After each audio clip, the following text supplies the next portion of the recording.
¿Es normal que ya no oiga a nadie? ¿O me estáis oyendo a mí o no?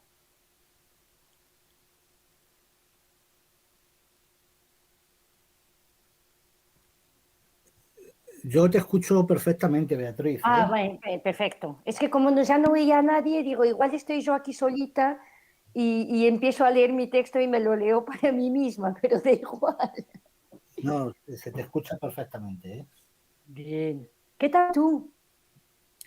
Yo ¿Con muy la bien, muy bien, pandemia? con mucho trabajo justo en estos días porque muchos exámenes, ahora el lunes la selectividad, bueno, ahora son 2 meses de frenesí, Complicados. de trabajo inútil además, pero muy Bueno. intenso.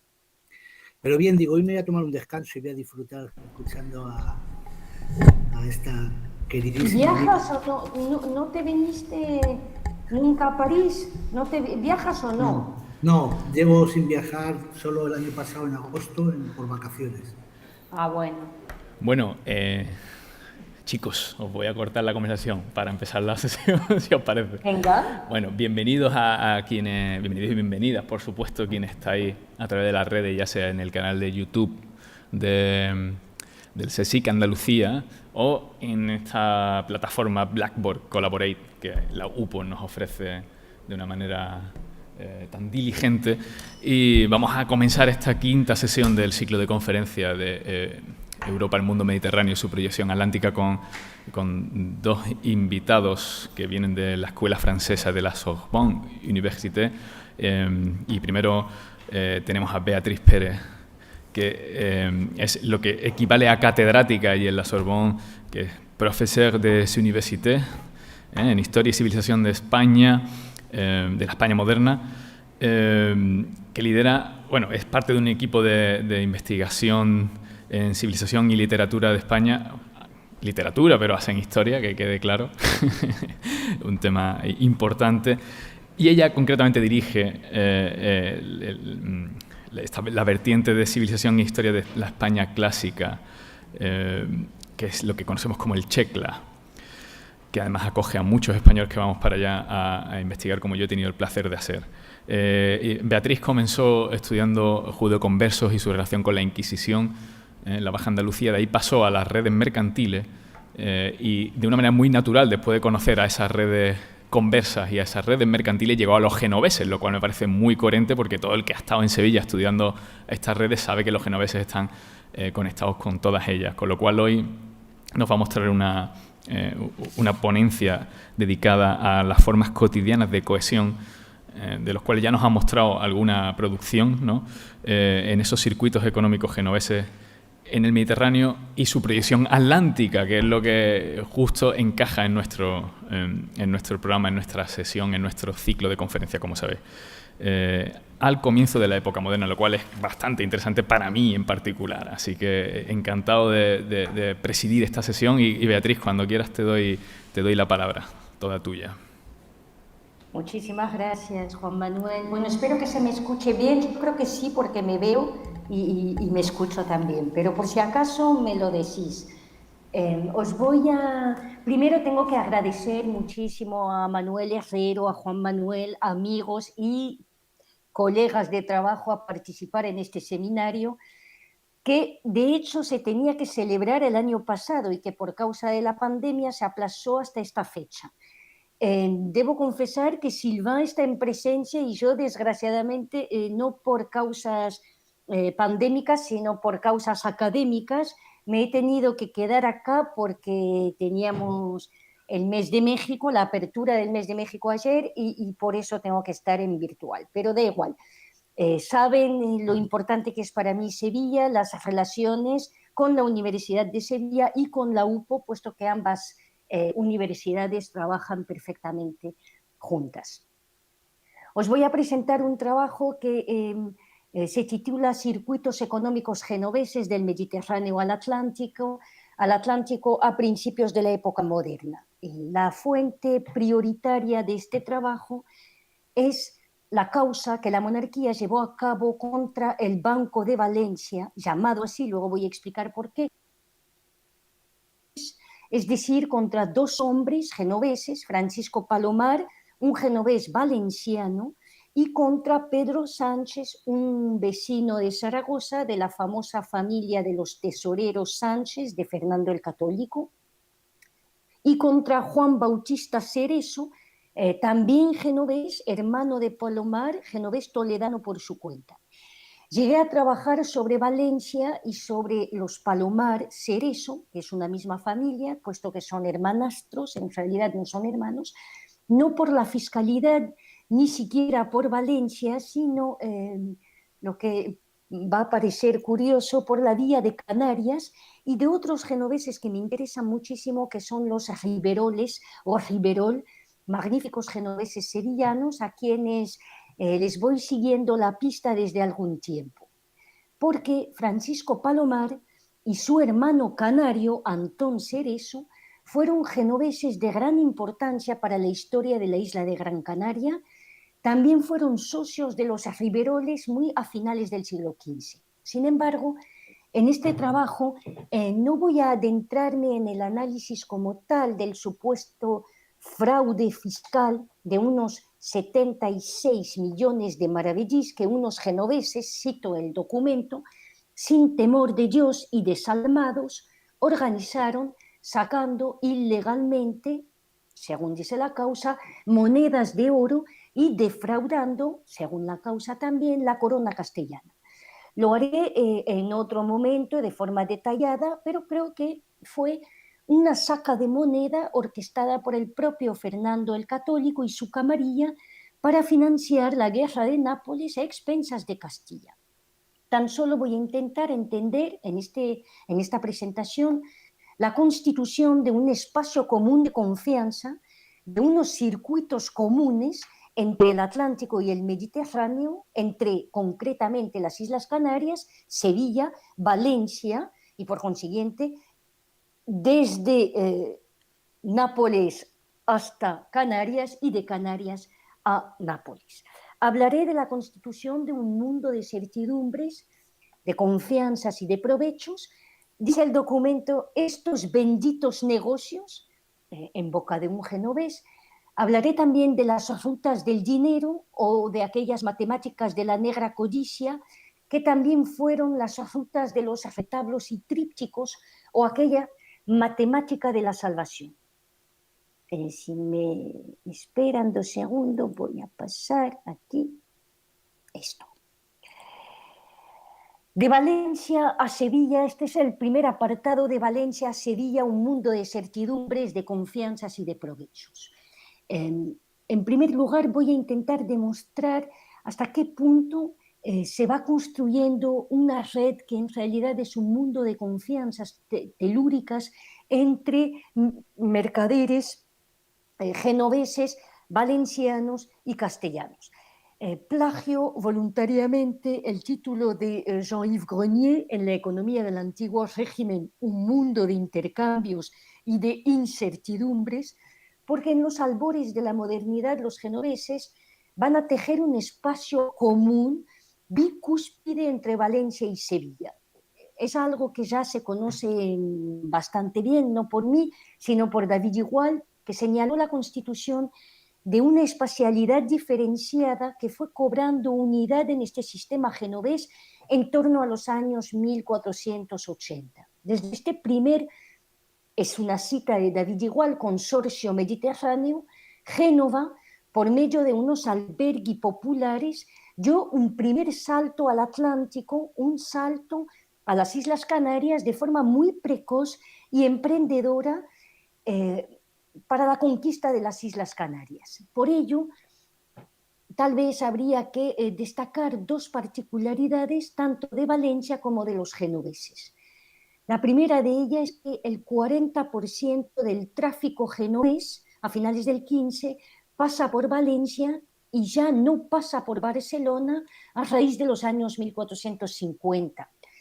La segunda particularidad es que los genoveses afincados en Valencia articularon estructuras mercantiles familiares en torno a 2 egocentros dinámicos acá y allá, en Sevilla y en Valencia, como fue el caso para las Islas Canarias también. Como ya dije, llegué a Valencia por la vía de Canarias y llega al Banco de Valencia por la vía de Francisco de Riberol. La red de sociabilidad de Francisco de Riberol en Canarias, que en realidad es la que me interesa, se va construyendo en torno a un ingenio azucarero de muchísima fama. Bueno, para mí, entiendo perfectamente que muchos lo desconozcan, es el ingenio azucarero de Agaete, que es un ingenio que todavía existe hoy, que conectaba con otras redes valenciano-canarias, como la red de los Palomar Cerezo.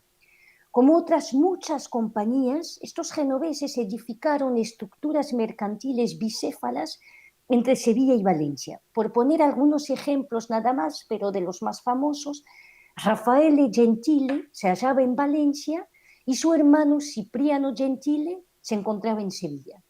Francisco Palomar residía en Valencia cuando su hermano Juan Bautista Cerezo estaba en Sevilla y otro hermano, Antón Cerezo, el menor, estaba en Canarias.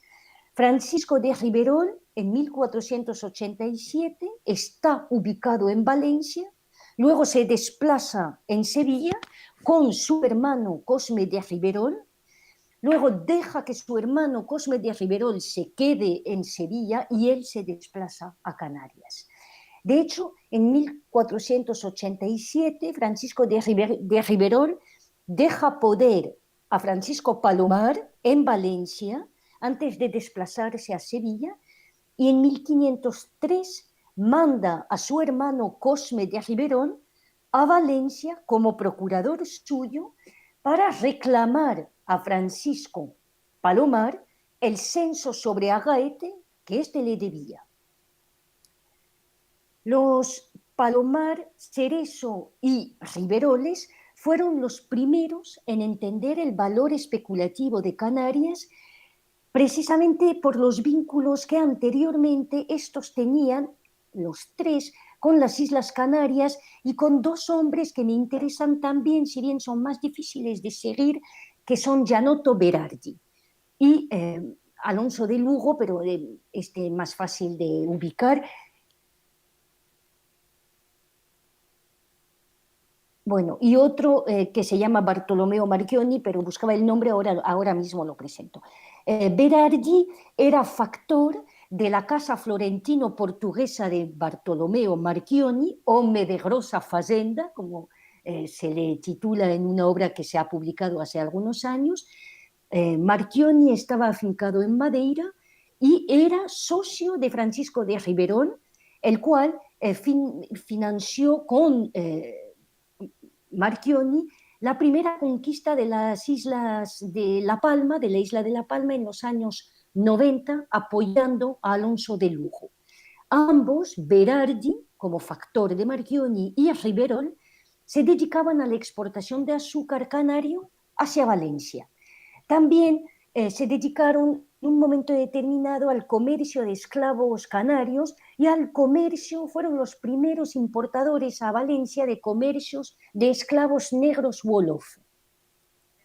Los vínculos eran viscerales no solo por el interés mercantil mutuo, sino porque eran familias albergui que ya estaban emparentadas desde Génova y cuyo factor de identidad se unía a una confianza, por eso hablo de confianza telúrica.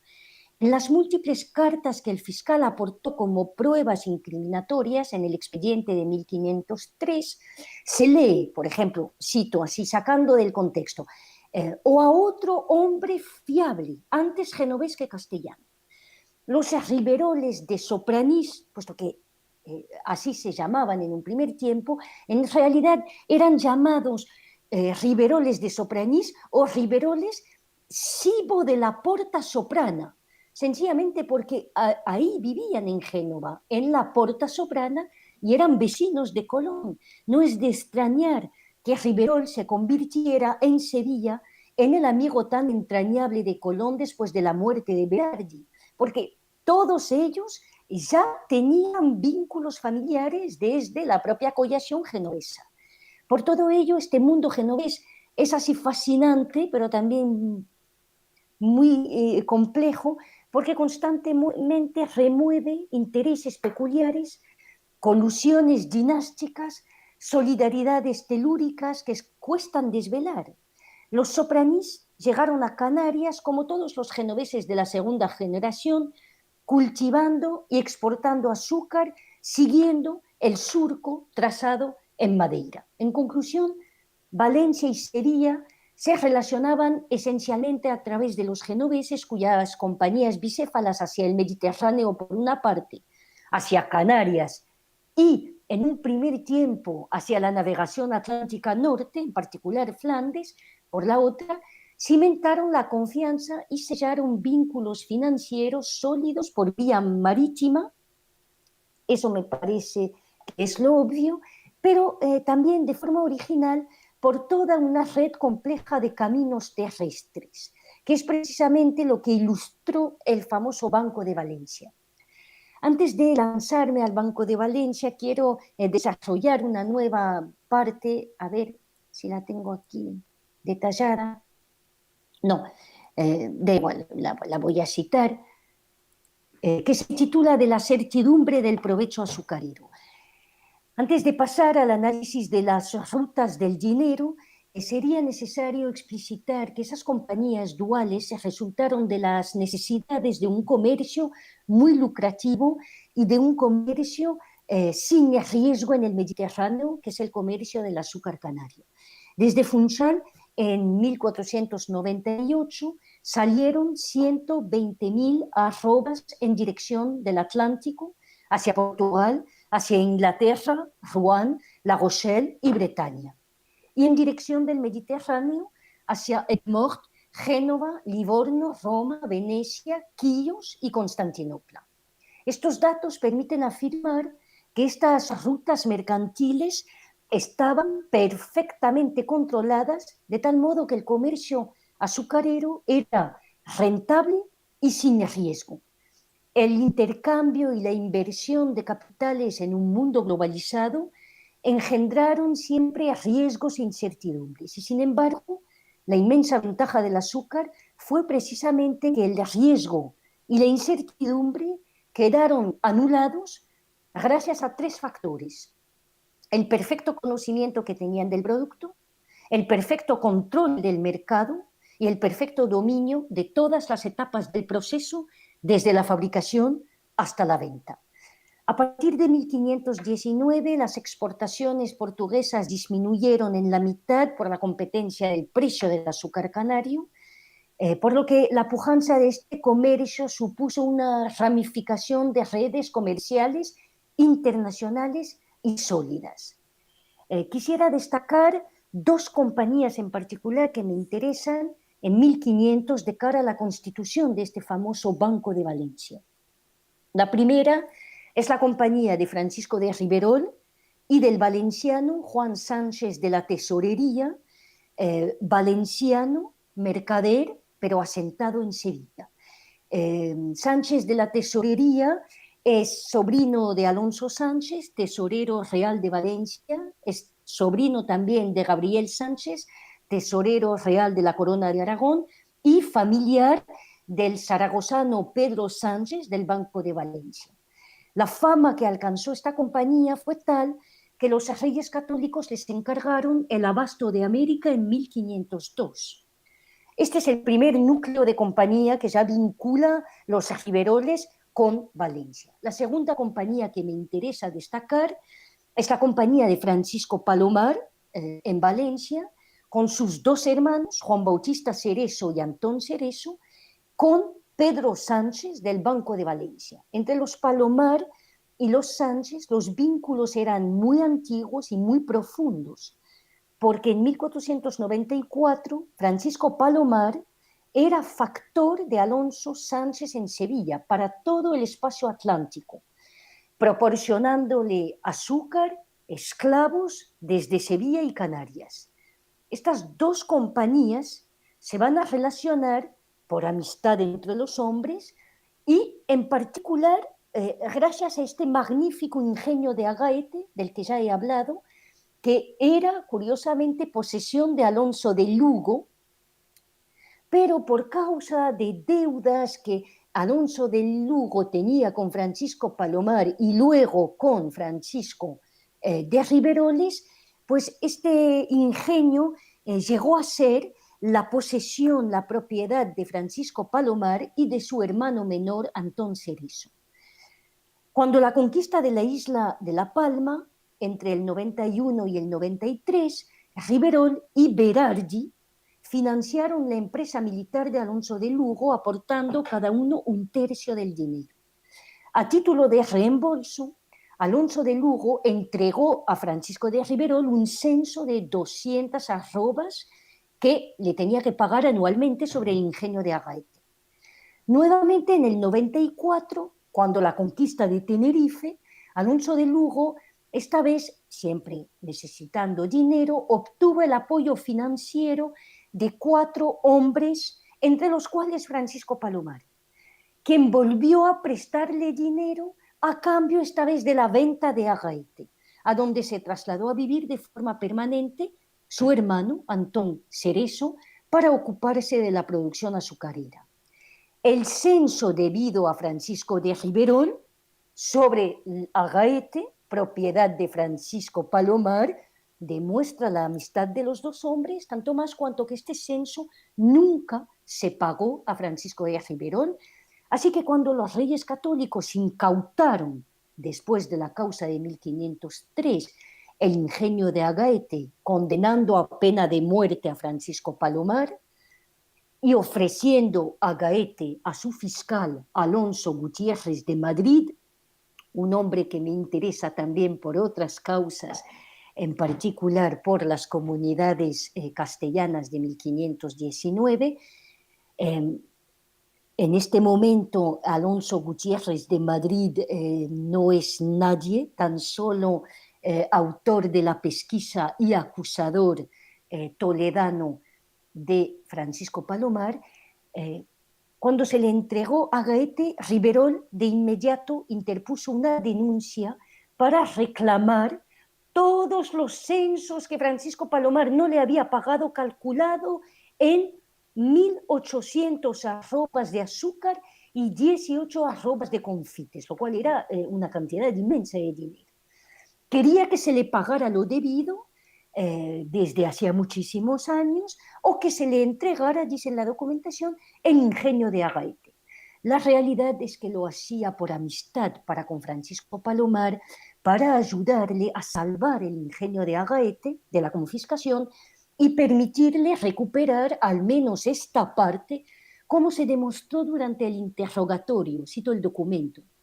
Dice en un momento determinado Gutiérrez de Madrid: Francisco Riverol y Francisco Palomar son genoveses y parientes y amigos, y que en tiempo de los 10 años que hubo, y se fixeron entre ellos muchas cuentas de cargo y data de grandes contías de maravedís, y nunca entre ellos hubo memoria del dicho tributo de las dichas 200 arrobas de azúcar que agora pide el dicho Francisco de Riverol. Estas cuentas de cargo y data, sin lugar a dudas, remitían al famoso Banco de Valencia. Y aquí voy a pasar a las rutas del dinero y a la negra codicia. Oficialmente, toda esta primera parte que acabo de presentar, lo siento mucho, voy muy rápido para llegar hacia el final, pero luego contesto a todas las preguntas. Era para demostrar la complejidad tan solo para poder entender esta causa de 1503, quiénes son aquellos hombres y qué relación tenían entre ellos y qué relación había entre Valencia y las Islas Canarias.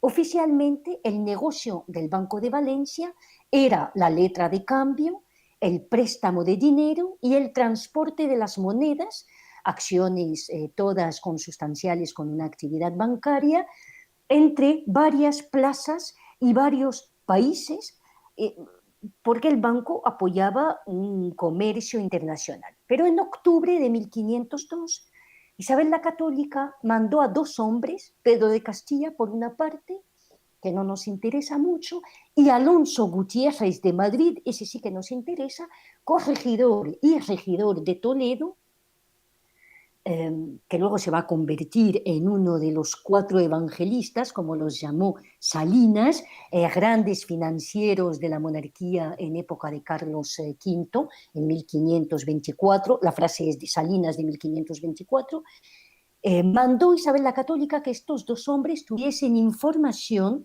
de Francisco Palomar y de Pedro Sánchez, porque, cito el documento, habían sacado y sacaban monedas de estos mis reinos sin licencia de saca. Estas monedas que se sacaban eran todas monedas de oro, castellanos y ducados, dice el documento, sin licencias de saca, lo cual significa tan sencillamente de forma ilegal. El comercio del dinero, más aún el comercio del oro, siempre fue un comercio lucrativo por el interés que se pagaba proporcional al riesgo del transporte. En este caso, el cambio entre Castilla y Valencia se hacía más lucrativo aún por la escasez monetaria en Valencia. Sobre la causa judicial del Banco de Valencia como tal, no voy a decir nada porque creo que fue un caso más político y mucho más complicado que un simple asunto de saca ilegal de monedas de oro. Para resumir brevemente el caso, la reina pidió información acerca de la saca ilegal de monedas por Francisco Palomar, Pedro Sánchez y por el factor castellano del banco, Juan Bautista Cerezo. La pesquisa condujo a la condena de los banqueros que se hallaban en Valencia y por consiguiente no se les pudo arrestar, y al arresto, este sí, que era castellano, de Juan Bautista Cerezo y de todos los hacedores en Castilla del Banco de Valencia, los cuales pudieron permanecer luego libres bajo fianza de 10 millones de maravedís. Se incautó unas 80 cartas intercambiadas entre los mayores, dice el documento, es decir, Palomar y Pedro Sánchez, pero Palomar, que firmó todas las cartas en su nombre y en el nombre de Pedro Sánchez, que luego alega en la causa que él no estaba al tanto, estaba pero alegó que no, y los hacedores y factores en toda Castilla relatando el detalle de la saca de dinero con una urgencia tal que no puede sino llamar la atención. Siempre las monedas se sacaron secretamente.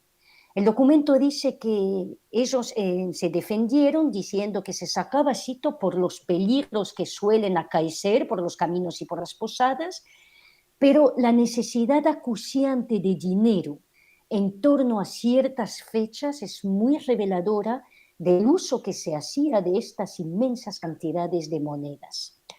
Lo que más llama la atención es esta convicción que tenían en particular los mayores, palpables en los documentos, de haberse sentido protegidos, muy protegidos por los hombres de la camarilla fernandina, por varios hombres a los que ellos van a apelar durante la causa, por Diego de Deza, por ejemplo, de quien escribe Palomar en un documento, lo cito: él es requerido en conciencia que hable con el serenísimo rey o que escriba allá.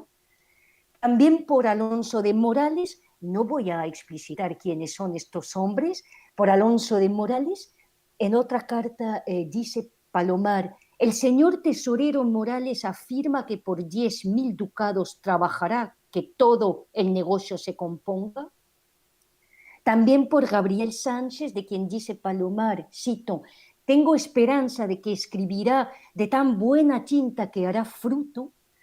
Francisco Palomar fue protegido durante un tiempo, sin lugar a dudas, pero paulatinamente, a medida que avanzamos en el tiempo y a medida que avanzamos en la causa, se desvelaron las sacas y siente, y también lo sentimos nosotros, cómo queda abandonado por aquellos mismos hombres que terminaron por darle las espaldas. El propio Fernando el Católico escribe, lo cito: el serenísimo rey siempre afirma de haber escrito en buena forma, y alguna vez he dudado que su Alteza no anduviese en eso doblado con inteligencia de la serenísima reina.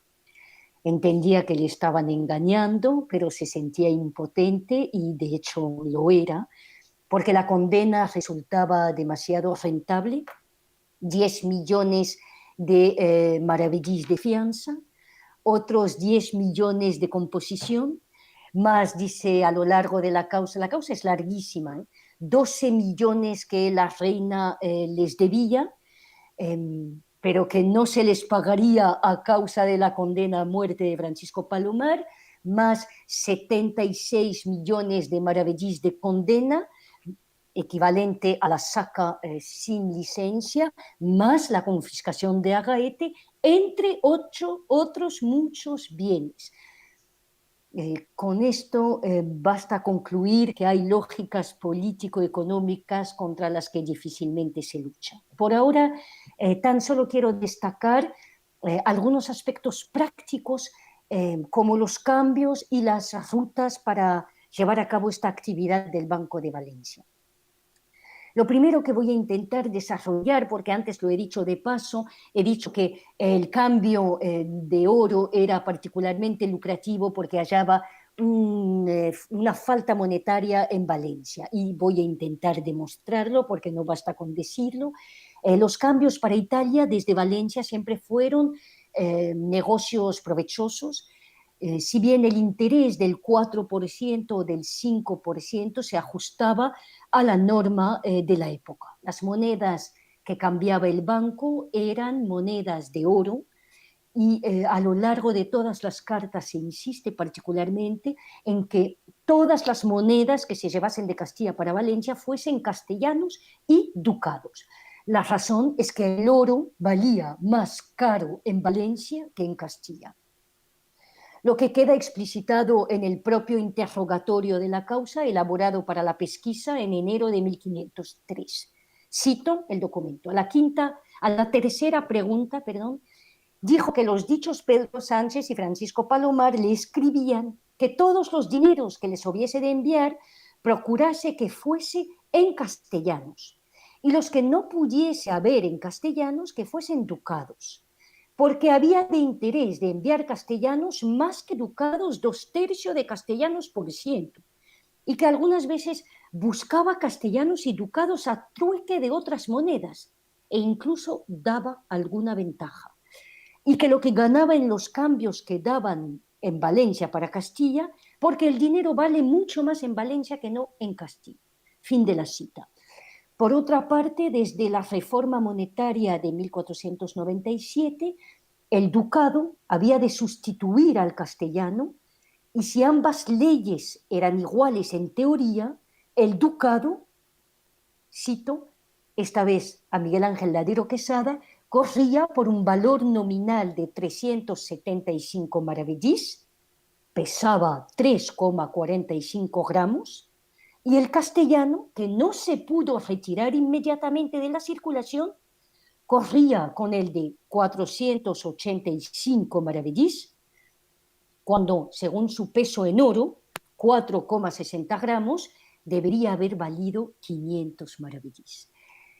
De ahí que, lógicamente, el castellano valía más que los ducados. En el legajo de la causa del banco he podido calcular incluso que a veces Nicolás de Guiso, por ejemplo, y Benito Castellón, en nombre del banco, cambiaron el ducado a 374 maravedís y el castellano a 480. Me adentro mucho en detalles, pero la verdad es que en la época era de sobra conocido este cambio. Y no por ello Cristóbal de Villalón le dedicó el capítulo 8 de su provechoso tratado de cambios, cito, en el cual se ponen los cambios que comúnmente usan hacer entre cambiadores y mercaderes para Valencia. El ejemplo que desarrolla Villalón es precisamente el cambio de castellanos entre Sevilla y Valencia. Cito esta vez a Villalón, porque de Valencia vuelve más caro que de Sevilla, porque a la contina hay menos dinero entre los mercaderes en Valencia que en Sevilla. Por lo cual, si de Sevilla me envían el dinero por cambio por 3 de ganancia por ciento, me lo envían de Valencia por 6. De hecho, el Banco de Valencia traficaba principalmente castellanos, al que las cartas se referían disimuladamente como, cito, polvo grueso, y ducados llamados en las cartas polvo mediano. Cito el documento. Por polvo se entendían oro, y por castellanos decían 1 libra de polvo de 485 onzas, la libra. Y estas señas tenían, por si las cartas se perdiesen, no se pudiese entender lo que decían. Y lo escribían por seguridad de los ladrones. Lo interesante de la pesquisa es que nos describe de forma concreta los modos de pasar el dinero y las diferentes rutas por las que se encaminaban las monedas. Los factores de la compañía fueron varios, en diversos lugares de Castilla y con responsabilidades que dependían del grado de confianza. Y aquí voy a pasar las diapositivas, aquí estamos. Esta diapositiva recapitula todos los hombres del Banco de Valencia. En Toledo estaba Benito Castellón y luego lo sustituye Juan Bautista Cereso, hermanastro de Francisco Palomar. En Medina del Campo estaba Pedro Benito de Basiñana, en Sevilla y Canarias Antón Cereso y Cosme de Riverol, hermanastro de Francisco Palomar. Antón Cereso era hermanazo de Francisco Palomar. En Cuenca estaba Eugene de Monesí. En Requena estaba Martín Ballestero, Martí dice la documentación, Agustín Castellón y Gaspar Tárraga. Y en el Marquesado de Villega estaba Alonso Carabajo, criado del señor infante don Enrique. Si los mayores, aquellos que mandaban, era Francisco Palomar y Pedro Sánchez, la factoría principal estaba en Toledo, ocupada en un primer tiempo por Benito Castellón, al que sustituye Juan Bautista Cereso durante el verano de 1502. La razón de tal sustitución tiene que ver con la denuncia y pesquisa como consecuencia de divergencias por una mala gestión de Benito Castellón y por sospechas que llevaron a la ruptura y al encono visceral de Castellón para con Francisco Palomar. El hermano de Benito Castellón, Agustín de Castellón, estaba asentado por su parte en Murcia y Pedro Benito de Basiñana era el sobrino de los Castellón. Debo confesar que estos Castellón, de nombre muy castellano, en realidad son Castiglioni, son italianos, y el hermano de Benito de Castellón casado con la hija de Francisco de Riverol.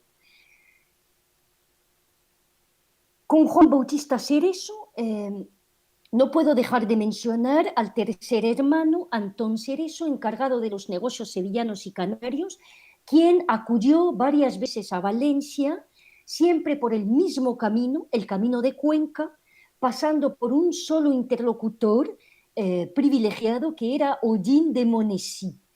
Este Odín de Monesí no aparece en ninguna otra documentación, de tal modo que lo estuve buscando una vez y varias, hasta que en un lugar del legajo que es un legajo, ¿cómo decir?, con documentos, con fragmentos de carta que se pierden, una carta aparece Bonisemi, y en realidad voy a pasar la diapositiva. Es de la misma familia que Burgarini, pero lo voy a presentar ahora. Era factor del banco en Cuenca. La razón de esta relación privilegiada del hermanastro menor con Odín de Monesí estriba en la personalidad de este Odín, porque es el hombre de confianza, es el alter ego de Francisco Palomar. Sevilla aparece muchas veces en el legajo, siempre en relación con Juan Sánchez de la Tesorería, quien remitió cantidades importantes de dinero a Palomar y a Sánchez por, dice el documento, la cuenta de los de Valencia y por la acostumbrada vía de Sevilla. Lo que deja intuir que el flujo de monedas desde Sevilla y Canarias hasta Valencia debió de ser constante e importante. Un fragmento de carta escrita por Antón Cereso desde Cuenca en noviembre de 1502, momento álgido de la guerra de Nápoles, da a entender que todo este movimiento de oro procedía de necesidades financieras del propio Fernando el Católico. Dice Antón Cerezo, una carta de Ollín de Monesí fecha en Cuenca para Benito Castellón en Medina del Campo en 7 de noviembre del dicho año de 1502. Aquí allegué y cobré cuanto quedaba, y porque he habido cartas de Valencia, que me haréis instancia, que luego lo haya de proveer, de cuanto me fallo, y ansí faré hoy conjuntamente con Antonio Cerezo, que de Canarias anoche allegó y portó cierta provisión de Sevilla de Juan Sánchez para aquí. Otra carta de Antón Cerezo, fecha en Cuenca, esto cito el documento, a 6 de noviembre del dicho año para Juan Bautista Cerezo, dice lo siguiente: yo soy venido de Sevilla, aquí, con 1.200.000 maravedís que me dio Juan Sánchez de cuenta de los de Valencia, porque supe que el Señor estaba en necesidad, hube por bien de tomar este trabajo. En Murcia se hallaba Agustín de Castellón, en Requena ayudaba Martín Ballestero, escribano de la aduana, en Almansa Gaspar Tárraga, alcaide, y entre Valencia y Murcia se desplaza Guilardo Burgarello de la familia Burgarins, asentada en Valencia, donde la toponimia, es la diapositiva proyectada, aún recuerda la presencia de este banco. Y por fin en Cuenca se hallaba, os he dicho, el omnipresente Ollín de Monesí o Boniceni, del que no se sabe nada, sino lo que nos cuenta el proceso, la causa, que fue el verdadero factotum de Francisco Palomar, el que le abrió sus redes, sus contactos con los mercaderes de lana, con el mercader florentino Francisco Carducho, porque tanto Palomar como Boniceni o Monesí son miembros de la red de Francisco Carducho, que aparece involucrado también en los negocios del banco, todos ellos vinculando los negocios con Madrid, Sevilla y con Lisboa, porque Carducho se desplaza de Madrid a Sevilla, de Sevilla a Lisboa, precisamente en torno a estos años de 1502-1503.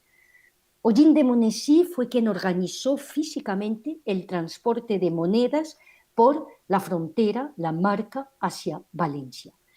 Las cartas intercambiadas entre él y Palomar demuestran que la confianza era granítica, de tal manera que Palomar lo llama siempre caro hermano, honrado hermano, y en realidad no son hermanos para nada.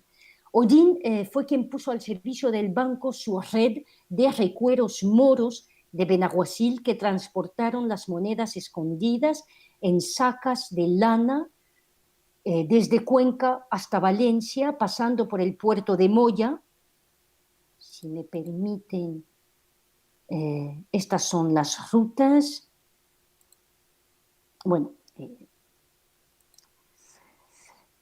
tan sencillamente voy a citarlos. Se llamaban Ali Doncel y su hermano Ahmed, Almansor, Youssef Saba, Abraham Musa, todos, dice el documento, moros, amigos vuestros de Ollín de Monesí. Con estos moros se transportaron monedas, los unos y los otros, con criados de Francisco Palomar y en particular un hombre que aparece en la documentación que se llama Juan de Durango, al que Francisco Palomar llama Juanico, y su hermano Pedro de Durango, al que Francisco Palomar llama Perucho, ambos criados de Palomar. Debo confesar que Palomar no tiene hijos y tiene estos dos criados muy móviles que siempre aparecen acá, están en Cuenca, casi 2 días después están en Murcia.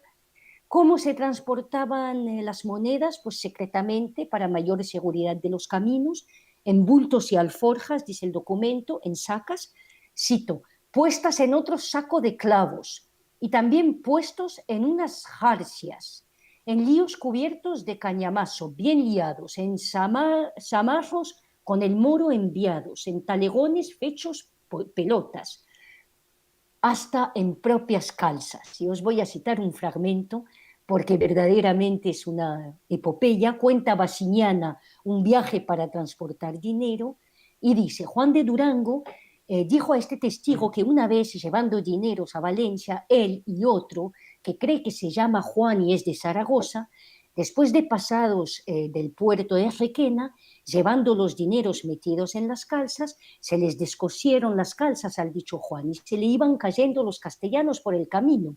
Y que el dicho Juan de Durango, que iba detrás, vido en un suelo un castellano de oro, hizo volver al otro y se apartaron del camino y contaron todo el dinero que llevaban y fallaron de menos 8 o 10 piezas de oro. En otro fragmento, por ejemplo, durante una misa de cuerpo presente, en un saco donde había monedas, se sienta uno, se rompe el saco, caen las monedas, el cura arma un jaleo, vuelven a meter todas las monedas en el saco. Bueno, cosas así, el legajo es fantástico. Las rutas que se solían utilizar eran diversas. Os voy a pasar las diapositivas y Medina del Campo, Toledo, Cuenca, Partido de Huete, Requena, Puerto de Moya, Valencia, una primera ruta. Segunda ruta, Granada, Murcia, Orihuela, Almansa, Villena y Valencia. Otra ruta era Canaria, Sevilla, Ciudad Real, Toledo, Cuenca y Partido de Huete, Valencia. Lo que he intentado mostrar aquí con Google Maps, algo bastante sencillo que he preparado. Aquí desde Sevilla no he puesto las Islas Canarias, pasando por toda esta ruta. Y en particular se describe muchísimo el reino fronterizo de Murcia, con el marquesado de Villena. Aquí, este marquesado de Villena os voy a describir exactamente cómo pasaba, por numerosos puertos de entrada fraudulenta al reino de Valencia. Pasaron por Villena, Salinas, Almansa, Requena, Utiel, así como por todo el partido de Cuenca y Huete, porque ofrecían, dicen a través de los documentos, seguridad y discreción para este tipo de comercio. He intentado mucha seguridad por la fragmentación de los diversos lugares, como aparece aquí, Almansa, Salinas, Villena, todos los puertos de entrada fraudulenta a Valencia. Y aquí os he puesto los puertos donde ellos tienen a miembros de la aduana que forman parte del banco y que firman las licencias de saca para cierta cantidad, cuando la realidad es que llevan mucho más dinero, pero nunca dijeron que habían controlado el dinero efectivo. No sé si me queda mucho tiempo o no. Manolo, dime. Si no me queda tiempo, termino ahí, sencillamente. Manuel, ¿me oyes?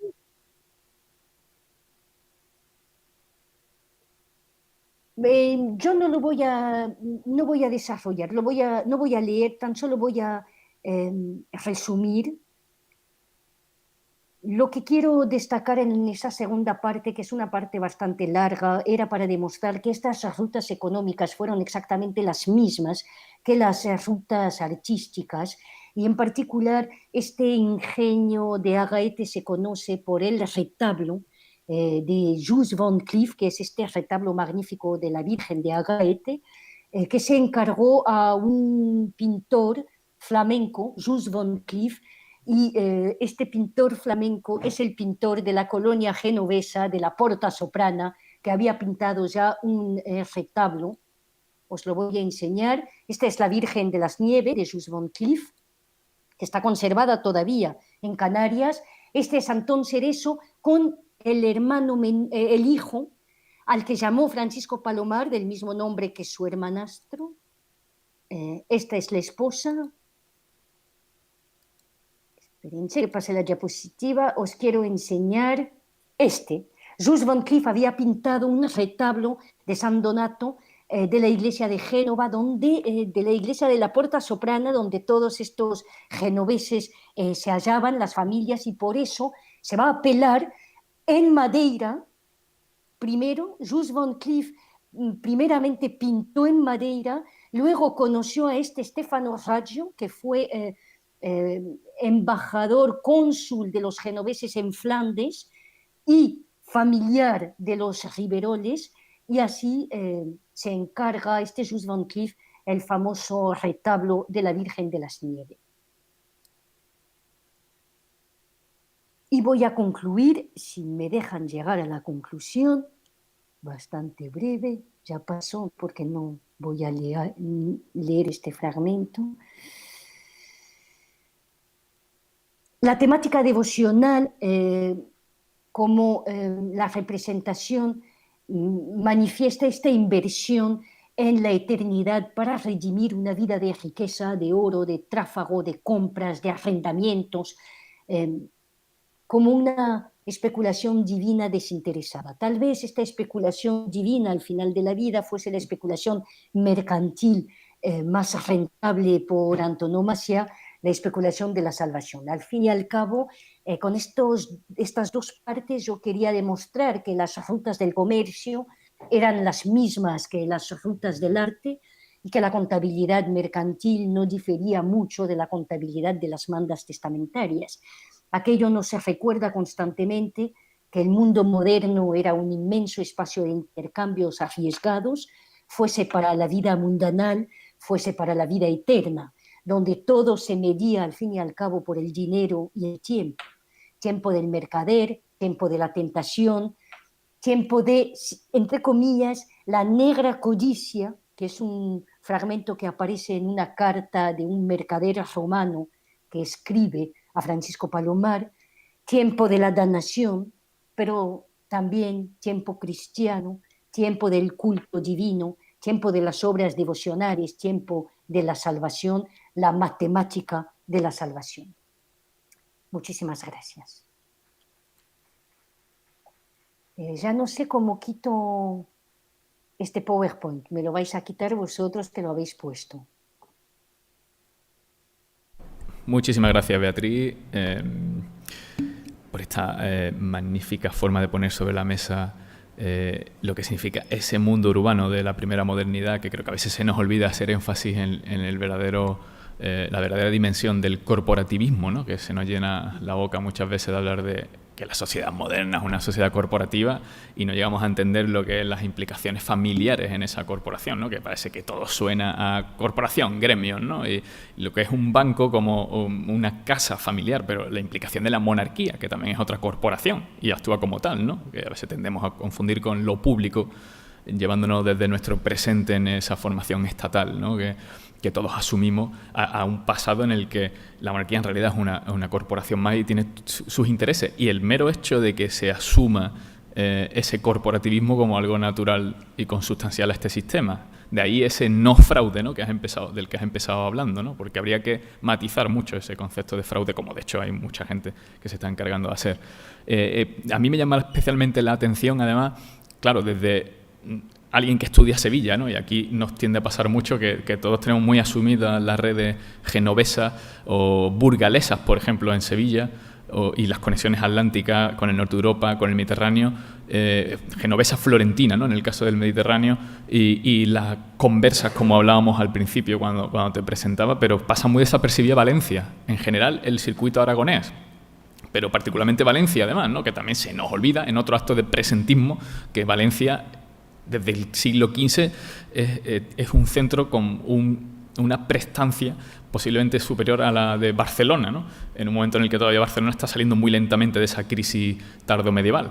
Entonces, había una tesis doctoral hace poco presentada en la Universidad de Sevilla de Miguel Royano, que ha sacado a un montón de aragoneses y valencianos particularmente, que estaban en Sevilla pero pasaban muy desapercibidos, ¿no? Entre otras cosas porque se confundían con los catalanes y por otro lado porque, por un motivo que se me escapa, porque creo que todavía hay mucho que recorrer aquí, se camuflaban, ¿no? Como le pasa un poco a los portugueses también en Sevilla. Lo que pasa es que los portugueses también están mejor estudiados, ¿no? Que no se identifican tanto como, por ejemplo, los genoveses, que siempre llevan a gala identificarse como genoveses, ¿no? Y los italianos en general. O lo que luego pasará incluso con los flamencos. Y es curioso esta manera de comportarse también corporativamente cuando se está fuera de su centro, digamos, de naturaleza, ¿no? Y bueno, todo esto se relaciona además con esa salida al Atlántico en el que también interesa, ¿no?, saber cómo se está gestionando el tema de la extranjería, ¿no? Y, en fin, todo un mundo que se nos abre y que cuando se ven los circuitos y el funcionamiento de los circuitos y las rutas empieza a tomar carne, ¿no?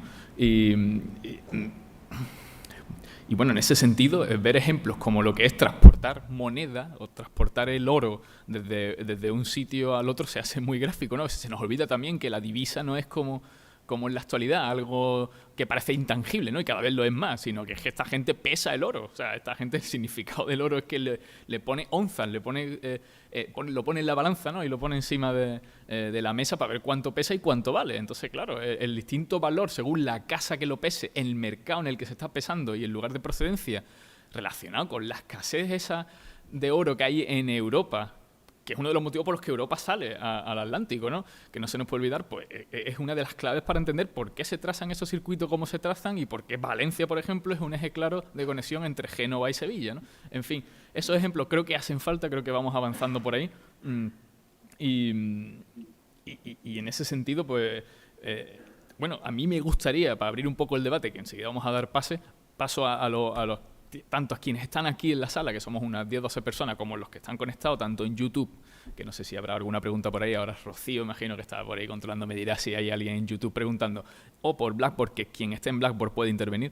Vamos a abrir ese debate y, como decía yo, lo único que sí me llama la atención es, como he dicho antes, la ausencia en esta conexión de redes y de centros y de nodos, la ausencia de los burgaleses, que creo que no sé si te ha parecido o no en este primer estudio, y si no hay una conexión entre Burgos y Valencia, ¿no? Porque con Sevilla se ve muy clara, pero claro, en este sentido es cierto que Burgos parece que siempre ha hecho un eje atlántico muy claro con Flandes, pero ¿hasta qué punto no hay una salida al Mediterráneo? O sea, me llama la atención, ¿no? Y lo pregunto desde la absoluta ignorancia, pero desde la perspectiva sevillana pues llega a ser hasta llamativo en esa primera modernidad. Luego está claro que en la segunda mitad del 16 ya es otra historia, ¿no?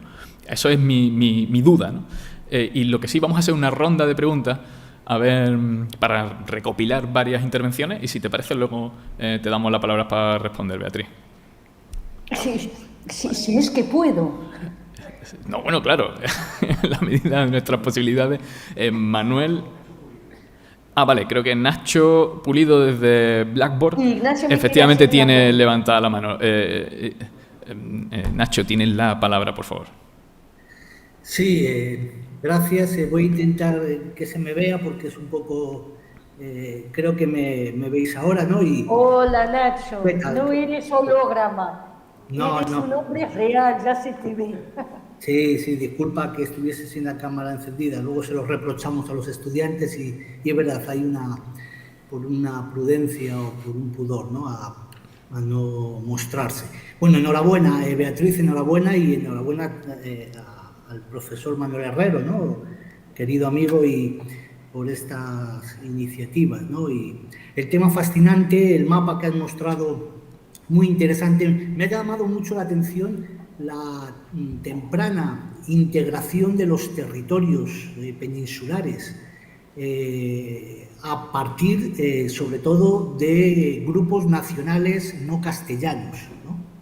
Esto, digamos, me parece como que la integración de ese espacio peninsular y también insular que se conecta desde el Mediterráneo al Atlántico está, en este caso que os han mostrado, realizado de forma muy temprana, ¿no? Muy temprana, de forma además muy imperiosa, con unas iniciativas capitalistas que ya están, digamos, en plenitud, ¿no?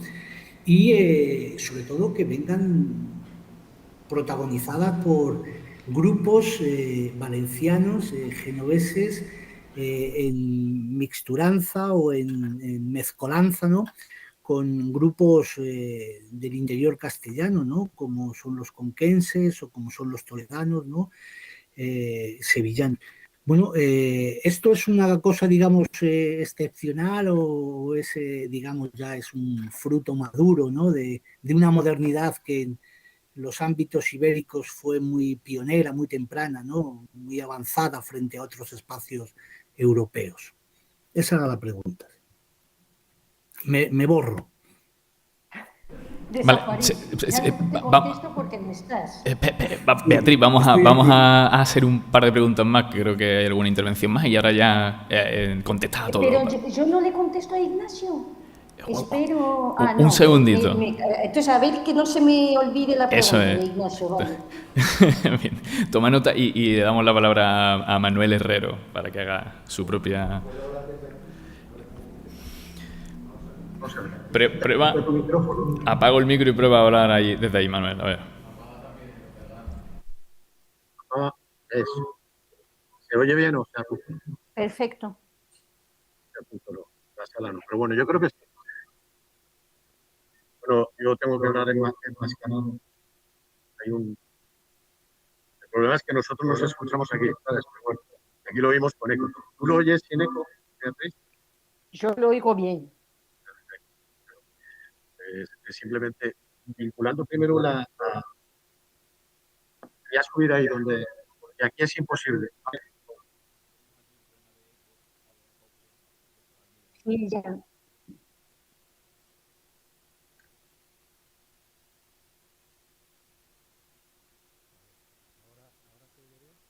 Gracias. Perfecto. Perfecto, no, es que si no, la verdad es que no se oía nada. Estábamos nosotros aquí y los que estábamos en la sala no escuchábamos. Está bastante vinculado el primer comentario. Bueno, puedes imaginarte que para mí, que me encanta el tema de los genoveses, remontarte a una época que para mí no es la que yo mejor conozco. Yo conozco más a partir de 1528, ¿no? Pero aquí lo que tú estás poniendo de relieve pues son pues las raíces de lo que normalmente se ha llamado el siglo de los genoveses, esta alianza secular entre la monarquía hispánica y los genoveses, y tiene muchísimo que ver, en parte, el comentario primero que te quiero hacer con lo que ha dicho Nacho, ¿no? Es decir, y esta sorprendente, no, pero en verdad fundamental mecanismo de vinculación de los territorios de una monarquía que se va a ir configurando con una agregación de territorios muy dispersos y que preservan sus jurisdicciones y sus formas de organizarse a través de una multitud de entramados superpuestos, de entramados transnacionales como es el de los genoveses, ¿no? Como tú muy bien defines, genovés de Toledo, genovés de Valencia, genovés de Cuenca, porque ¿qué son esta gente? Son vecinos de estos sitios, pero mantienen todavía esa vinculación, digamos, de diáspora nacional, ¿no? Podríamos definirla, ¿no? Siguiendo un poco más los criterios de Curtin, ¿no? O de no sé, de los clásicos análisis que los ven un poco como grupos cerrados por identidad, ya sea étnica, ya sea nacional, ya sea religiosa. En el caso de los genoveses, sobre todo, pues como forman parte de esta nación genovesa, pero tú estás demostrando que al mismo tiempo se integran perfectamente en los territorios en los que están operando mercantilmente, sin renunciar, por supuesto, a esa identidad genovesa, esa multiplicidad de identidades que en el mundo de los Estados-nación nos parece siempre tan complicada y que para esta gente era una cosa bastante sencilla, ¿no? En este sentido, pues me gustaría mucho que, no sé si lo podemos definir como lazos débiles o lazos fuertes, es decir, esta gente está garantizando mecanismos de seguridad institucional a través de, bueno, de una serie de normativas, de su capacidad para operar en sistemas jurisdiccionales diferentes, esa es la gran capacidad, pero también recurriendo a una multiplicidad de lazos que no son esencialmente nacionales. Y esto yo creo que en este caso es muy interesante, ¿no? Y se observa estupendamente bien, ¿no? Y sobre todo todas estas raíces, digamos, seculares que se van a expandir en una serie de elementos que son previos a este siglo de los genoveses. Por supuesto, por una parte, tú lo demuestras estupendamente, la capacidad, digamos, de vincular los distintos territorios de esta monarquía. Eso será todavía más operativo a partir de Carlos V y de Felipe II y de una manera fundamental en el funcionamiento. La capacidad de estos genoveses como componente, sobre todo naval y de expansión en el ámbito ultramarino. Ellos vienen del Mediterráneo, pero se van a expandir en todos los vínculos con Flandes, con Canarias, como lugar de pruebas para la expansión americana. Esto es completamente elocuente, lo has puesto. En el mecanismo, ahora estamos organizando un congreso sobre esclavitud y estamos viendo que no solamente una cuestión de portugueses, sino aquí están los genoveses construyendo ingenios de azúcar que luego serán fundamentales para el tráfico de esclavos y que, por lo tanto, tienen una serie de continuidades muy, muy interesantes y otra serie de elementos como esa importancia que tú has demostrado en torno a la saca de metales, ¿no? Que se va a convertir en una de las grandes obsesiones de los genoveses y que, como muy bien ha demostrado Benoît Maguesot, está detrás de el impulso, digamos, a los asientos, no solo de dinero, sino a los asientos de galeras, porque estos asientos de galeras, que tienen ese componente de la defensa naval y de la vinculación también militar de los territorios, van a estar siempre vinculados a derechos y a permisos de saca, que ha sido el gran problema que tiene esta gente. Yo creo que están en un proceso de aprendizaje que me interesaría muchísimo, bueno, pues que lo vieran, y que me parece que es muy, muy elocuente a través del caso que tú estudias del Banco de Valencia, ¿no? Me ha gustado mucho también esa vinculación que haces entre los entramados mercantiles y los entramados culturales, que parecen siempre como un poco diferentes y que parece que no funcionan muy bien, y que en el caso de los genoveses, bueno, pues yo qué sé, siempre pienso en el caso de Sevilla, es decir, la transformación urbanística, lo sabe muy bien Juanma, de Sevilla, o la transformación del espacio urbano, va a venir de la mano de estos mercaderes que no son ningunos traidores ni nada, sino que van a cambiar, van a transformar a las aristocracias sevillanas, a las aristocracias de Cuenca, a las aristocracias de Valencia, incorporando nuevas pautas culturales, incorporando nuevas formas de gestión también de los capitales. Es decir, esta gente transforma la aristocracia, no traicionan a la burguesía, se hacen oligarcas, se hacen patricios de las ciudades, se hacen nobles incluso, pero son ellos también los que los transforman. Es decir, es un proceso de ósmosis muy, muy evidente, ¿no? Entonces, eso me parece que es muy elocuente, y tú lo demuestras muy bien. Pero yo una pregunta, no sé, que tú estás hablando de los Riverol, y yo me acordaba un poquito, no sé si tú lo conocerás, ¿no?, de este Bernardino de Riverol, que está en Canarias también, que es un erasmista que finalmente va a ser perseguido por la Inquisición, y me digo, tendrá vinculación con todo este entramado, Sí. y que va a ser perseguido, que va a ser juzgado, y que además es un hombre que es fundamental en la vinculación también de toda la circulación de libros. Aquí está Natalia, entre Sevillas y Amberes, y hasta que empiezan a perseguir a los erasmistas, lo persiguen a ellos. Y esto es un genovés, no es una cosa que viene solo del norte, sino que es un elemento que va a traer a Canarias toda esta forma de circulación, y que además tiene vinculación con otra cosa, y con esto acabo de verdad. Lo que dice Bernardo García, estudiado ya para cuando empiezan a entrar los flamencos, también interesados por el azúcar a finales del siglo XVI, ¿no? Un poco lo que ocurre también en Sevilla, que es una cosa muy curiosa. Ellos van a aportar todo ese bagaje cultural. Yo me acuerdo que hice una exposición fantística en la Fundación Carlos de Amberes de cómo toda la pintura flamenca, todas las formas culturales flamencas van a ir de la mano también de estos mercaderes flamencos ya a finales del XVI. Lo mismo que tú nos has enseñado, lamentablemente muy rápido, pero así si quieres decir algo más, sobre todas estas formas culturales que traen los genoveses. Así que, la verdad, a mí me ha encantado, porque yo, como te digo, soy un poquito más a partir de 1528. Lo que estamos viendo es que en la época de los reyes católicos, los genoveses ya están ahí integrados y transformando la monarquía, y que es una monarquía que sin Génova difícilmente se puede comprender. Así que muchas gracias. Yo me vuelvo a mi sitio. Vale, hay una última consideración en esta ronda que es Pero tengo que contestar porque si no ya se me va a olvidar todo. Bueno, Sí, bueno, dejamos entonces para una última ronda las siguientes intervenciones, que puede que haya alguna más, y le damos la palabra a Beatriz cuando quiera. Sí, porque, bueno, no sé si voy a poder contestar, porque no son preguntas, son aportaciones y yo tan solo puedo aprobarlas, pero voy a intentar aportar algunos elementos acá y allá. Ignacio, me hablas de integración de los espacios y tienes toda la razón del mundo. Yo también en un primer tiempo me quedé, no que me sorprendió, no tanto por la integración de los espacios, sino por el perfecto conocimiento que tienen de unas rutas difíciles de acceso, son recueros. Por ejemplo, en un momento determinado dicen que por esta ruta querían ir y dijeron, no, vamos a esperar a que venga Ahmed, porque Ahmed es quien mejor sabe el camino. Entonces son espacios que controlan con, iba a decir complicidad, pero en el buen sentido de la palabra, con la complicidad de unos nobles locales, con la integración de un mundo moro, por ejemplo, toda esta red de moros de Murcia que trabaja con este genovés y que trabaja de una forma, en las cartas, por ejemplo, se autonombran hermano mío, de Bonicini a un moro en la carta. O sea, un mundo de confianza que yo no sabría, porque no es una gramática tribal. Hay diversas, ¿cómo se dice? De calque, Manolo, ayúdame, diversas formas de confianza, como diversos círculos de confianza. Están los genoveses entre ellos. Luego están genoveses y conversos. Pero del mismo modo que en el bando opuesto de los genoveses también se hallan conversos. Por ejemplo, este Gutiérrez de Madrid es un converso.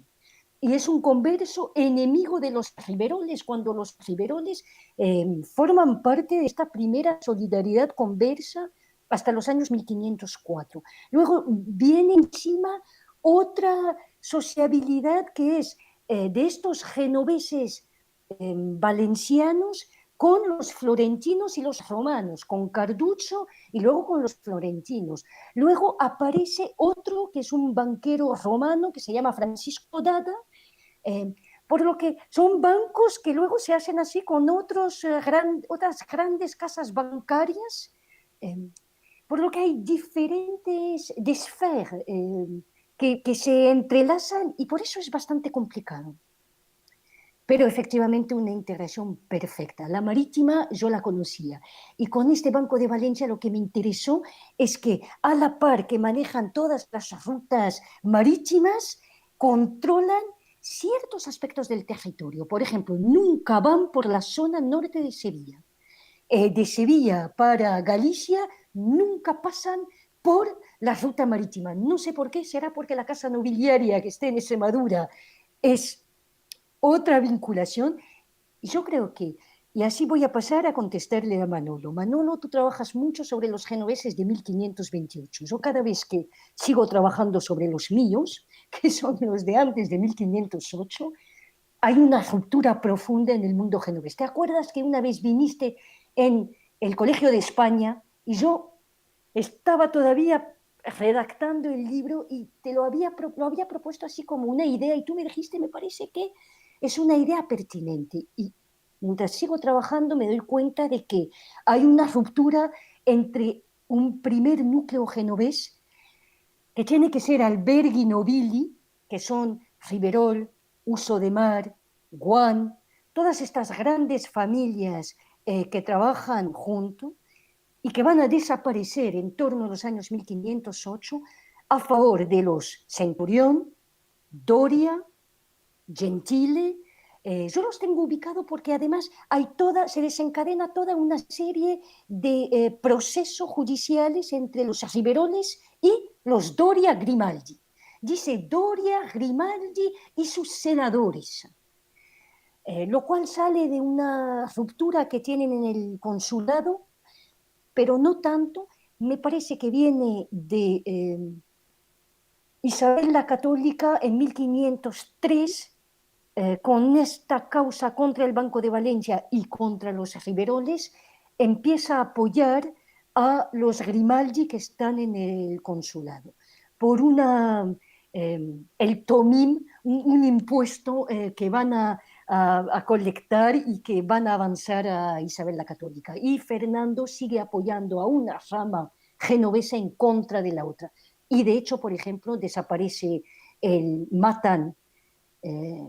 ¿quién mata los dos hijos de Martín Vera, que es uno de los conquistadores canarios, pero también un miembro de la solidaridad de la casa del duque de Arcos? Matan al único hijo de Francisco de Riverol, muere Francisco de Riverol y ya desaparecen los Riveroles. Bernardino de Riverol es el hijo de un sobrino de Francisco de Riverol. Tú decías, Manolo, una cosa que me interesa muchísimo: lazos débiles, lazos fuertes. Por ejemplo, Francisco de Riverol, cuando matan a su hijo que está en Canarias, él está en Sevilla, es la cabeza visible en Canarias, muy desahuciado, va a luchar hasta los últimos esfuerzos a lo largo de toda su vida para incautar a los enemigos, a los que mataron a su hijo. Se desplaza a Canarias y dice que no quiere ya vivir en Sevilla. Hay toda una carta maravillosa porque siente que se está muriendo y que no va a poder llegar al arresto de estos asesinos de su hijo, y escribe una carta para decir hasta qué punto las Islas Canarias se han convertido en su propia identidad, que son ya sus propias tierras reivindicadas como tal. Y sin embargo, en su testamento, todo el dinero que deja lo deja para el Banco de San Giorgio. Dice, dejo para... Y esto que él no conoce Génova, porque vino muy pequeño, nació en Génova, pero dice que ya dejó de conocer.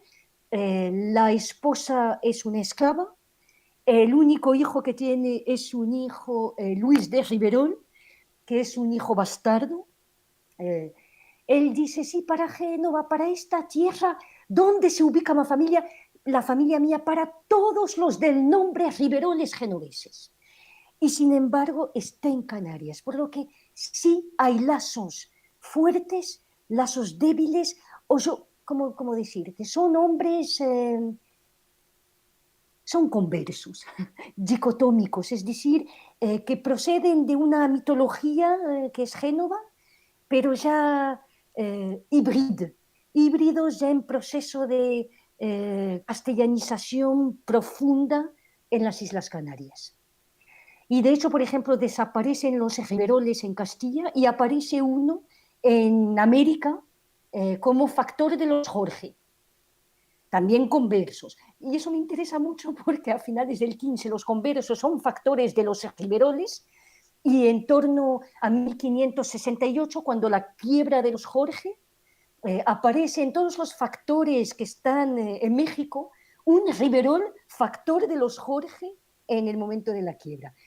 Por lo que, no sé cómo decirte, tengo la impresión de que son como solidaridades, por eso digo telúricas, como si tú ahora me dijeras, la familia fulana, no la conozco, pero fueron amigos de mis abuelos.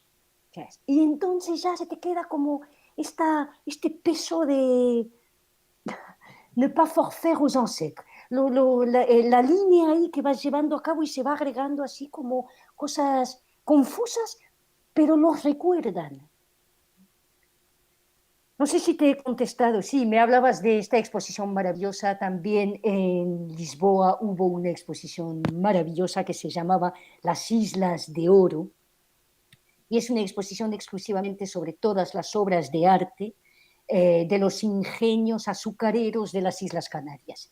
Y es un catálogo de exposición. Yo no pude ver la exposición a causa de la famosa y maldita pandemia, pero tengo el catálogo y tan solo el catálogo te da a ver cómo se van vinculando desde Madeira a las Islas Canarias las grandes familias, y con las familias pasan los genoveses y los encargos así de obras artísticas se van pasando como pintores afincados como una obra de mecenazgo al fin y al cabo. Son mercaderes y son mecenas, tienen una corte mercantil y el pintor flamenco forma parte de esta red del consulado.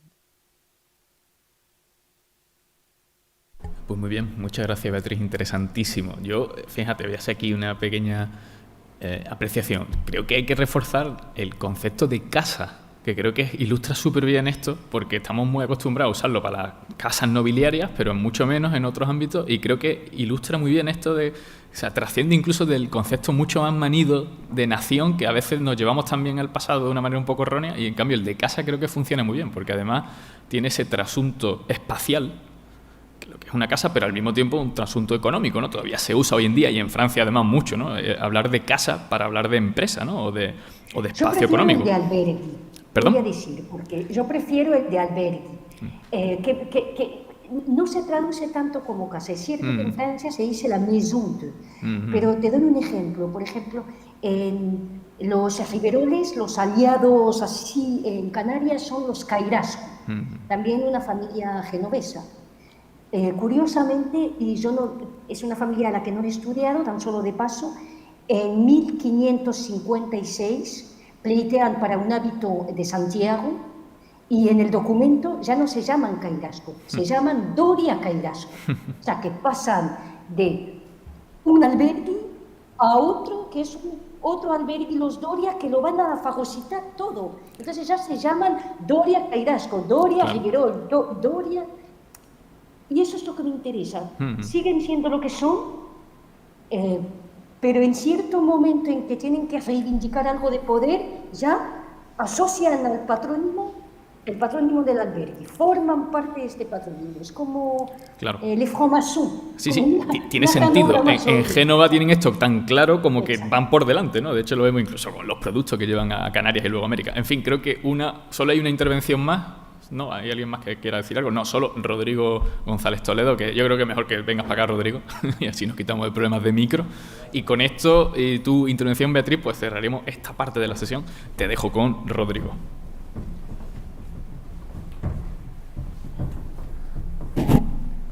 Hola, buenas tardes. Enhorabuena porque, como verás por mi pregunta, parto desde el más absoluto desconocimiento. Y bueno, antes de que se me olvide, sí que quería mandarle un saludo a Ignacio, a Nacho, que bueno, me dio clase durante la carrera y la verdad es que aprendí bastante con él. Este es el privilegio de la vejez, Ignacio. No te creas, no del mérito académico. Lo retiro si quieres, no pasa nada. Y bueno, como decía, quizá por un defecto de donde yo soy, y queriendo retomar lo que comentaba con los burgaleses, lo que comentaba Juanma, me llama la atención, con el mapa que nos ponías, que es muy ilustrativo, de Toledo, Cuenca, me llama la atención que no haya presencia de alcarreños, porque desde siempre ha habido una orientación muy clara con el eje levantino, y estando Cuenca, como digo, sobre todo ha habido mucha tendencia hacia la zona más de Valencia.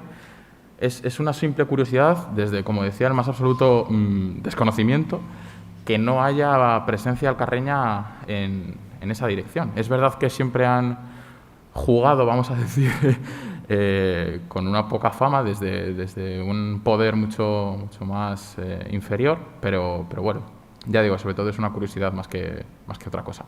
Gracias. Pues te voy a decir, en toda esta causa, que es un legajo muy farragoso, inmenso, no aparece ningún burgalés. Y a mí no me llamó la atención, te voy a decir por qué, porque yo cuando estuve estudiando para un congreso de Sevilla las diferentes modalidades de redes, me di cuenta de que los burgaleses trabajan con una red que es una red muy tribal. Siempre se dice que los genoveses trabajan entre ellos, lo cual es muy falso. En realidad los burgaleses son factores entre primos, sobrinos, hermanos y así. Y en todo el legajo, todo este Banco de Valencia aparece en castellanos, ya te digo, moros, conversos, de todo, excepto burgaleses. No aparecen. Deberían tener mala fama. Espero que no haya ningún burgalés acá. Ya no hay, creo, burgaleses en Sevilla, ya los echamos en el 16. Bueno, pues yo creo que con esto, y por el tiempo también, ¿no?, que creo que ya hemos dedicado una parte importante de la sesión de hoy a esta primera mitad, bueno, vamos a dar un aplauso, la enhorabuena, las gracias y un descanso también, 5 minutitos nada más para refrigerarnos un poco y volvemos a seguir, y seguimos con Silván. Perfecto. Bueno, 5 minutos de descanso. efectivamente. Bien. Pues nada, gracias, Beatriz.